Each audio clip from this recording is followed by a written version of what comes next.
Hello, good people. Welcome back to my YouTube Boulevard. It's your girl Erina TL, your travel and village champion.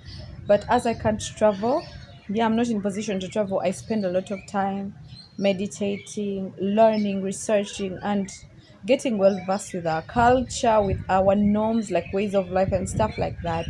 So, but as I've been on that journey of discovery of everything, of learning, basically learning, I have seen something terrible happening under the sun.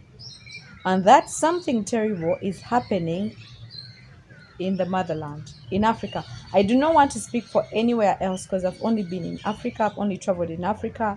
So I cannot speak for Europe, I cannot speak for Asia, like I cannot speak for anywhere else. I have only been to Africa. If I've been anywhere else, I would relate. So here is something terrible happening. African libraries are burning down.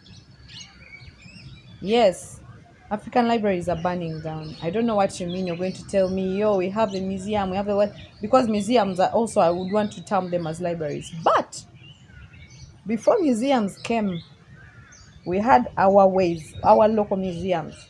We had our local professors. I mean the elders. Before this formal education came, we Africans had our informal education, whereby knowledge, culture, like respect was passed on from the elders to the younger generation, right? Now, what is happening is, I don't know if you've noticed in these 2 years, elders in Africa have died like chicken, like crazy. I wouldn't want to say that it's because of corona. I would give examples, but I don't want to also go political. But let's just look at the deaths, okay? Let's not go into the causes of the death. No, that's not my concern. I'm not an investigator. Just the death. Whatever they died of, they died, right? So the terrible thing happening is not that death. For death is for everyone. All of us shall die. But to some of us, it's not necessary. It is not death, like death dying and poof, you're gone. It's transitioning to another. Nevertheless, I'm not here to preach that. So, the terrible thing happening is not that death, but the terrible thing is what they are dying with. I don't know if you've noticed that our systems, all systems in place, work so hard to separate the elderly from the young. Huh? So, these days,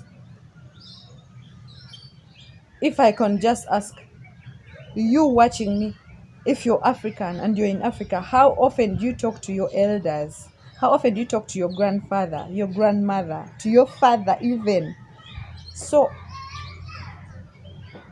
there is a gap in between. That's why I'm telling you, death would not be the problem. But what they are dying without passing something, is the terrible thing happening.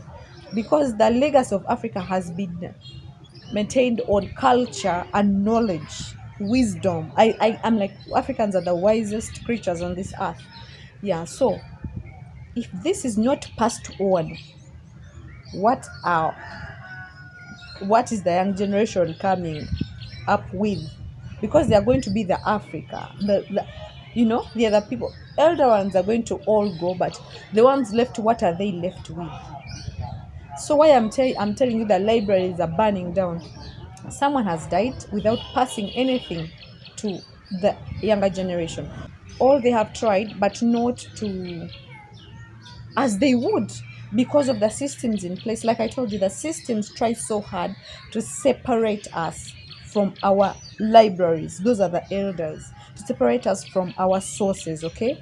For example, the education system, you start nursery, you have to go to school, you spend more time at school than you spend at home. When you go home, you have homework to do, which will take you like 2 more hours. No one will disturb you. Once you're done with hours, you have to do the chores. So the systems in place do not give us time to spend with our elders. Some are not even going back home. You are in boarding school right from nursery to secondary school, high school, then campus, you're all in school. Like you're completely detached from the elders. Okay. So we have tended to chase so much the formal education and left the informal. Yet, I guess this education from our elders is what makes us who we are, who we truly are. Okay, what's define us? This doesn't define us anyway. That is, in my opinion, it doesn't define us. So we've concentrated so much on something that doesn't define us, and we've neglected what defines us. Very soon, we are going to have a problem. What of identity, stuff. You do not know who you are anymore. Okay, that is one thing. The education, the work, of course many of us have to work away from home, and then the little vacation you have is for you relaxing, and then like there is a detachment from the elders. The third thing is the foreign influence. Like the advertisers, they are selling all opinions to us. Okay, and we are buying everything they are selling to us. For example, if you are to see, cultures that are not African are more trending than African cultures. We are accepting them, taking them, buying them, living them, adopting them. I didn't want to go very particular on this because some people will be like, oh, Erina is attacking these people, is attacking this. I'm not attacking anyone. I'm just addressing this issue. You know those cultures, whatever we've adopted that is not African, okay? So advertisers have sold to us a lot of things. But remember, we have a little detachment from our elders, our libraries, who help us be confident in who we are. So we accept everything, we run after everything that is not even us. And what is going to happen very soon is danger. Danger. So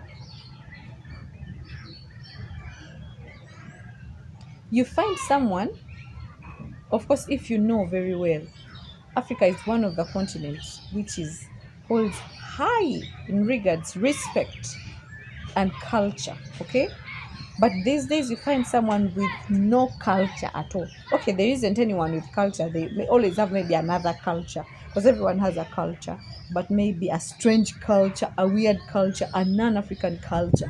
And then you're like, where did this one grow up from? And you really can't tell, you can't find the answers. That is what is going to happen. If we do not stand up right now,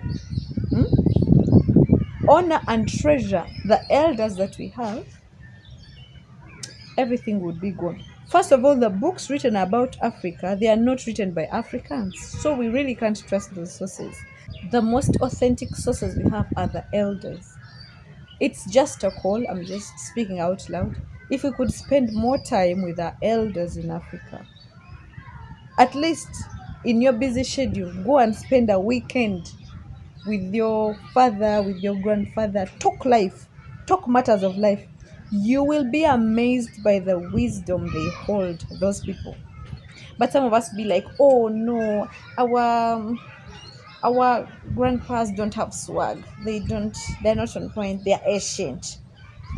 But there is something unique about that ancient life that may help you with your modern life. Okay? So if we are going to save Africa,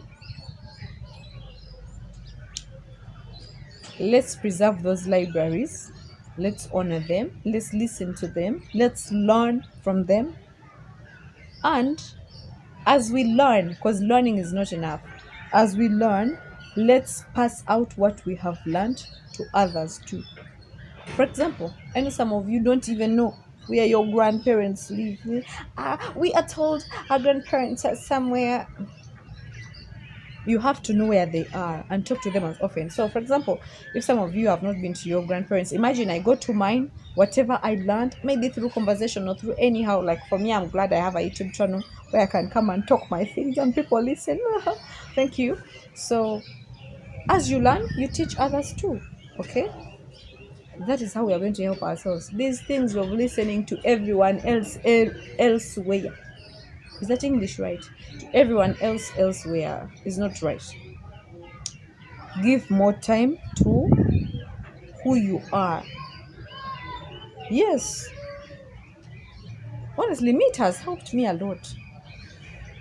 So I didn't want to give examples of these things, what made me come to this video, but just to talk about in the past 1 year, the big people who have died in Uganda, not just big, people of honor, people of wisdom in Uganda, just alone. Sheikh Nuhumzata, that guy was rich in knowledge. There is Kalisa, there is I've forgotten this. You people, there are many. So I feel like libraries are breaking down. These are people you would literally go to and tell you everything. For example, in my clan, we had a great grandfather who used to narrate to us the World War. Because some people were taken from Africa to go and fight World War. Why? Anyway, even that is another topic. Why would Africans go to fight? Anyway, but so from those stories, from relating with them, I would have the actual understanding of what was happening in the war more than a movie tells me, because most of you have watched World War movies. Okay? So, and they have very tested opinions. Okay, why I say tested opinions, like they they talk out of experience. So he will give you an opinion that he knows and is confident of, that is tested. Like, I don't know how to say this, but I hope you guys got my point. Okay. So if you have a library still standing in your family, preserve it, honor it, use it, utilize it, and be a better person. Yeah, you will listen to all motivational speakers in this world, but once you lose the knowledge of who you are, you will never be what you want to be. Okay? That was my message. It's been your gallery Nettie. I'll see you right in the next video. I can look at you all day. Be my girlfriend. I really do.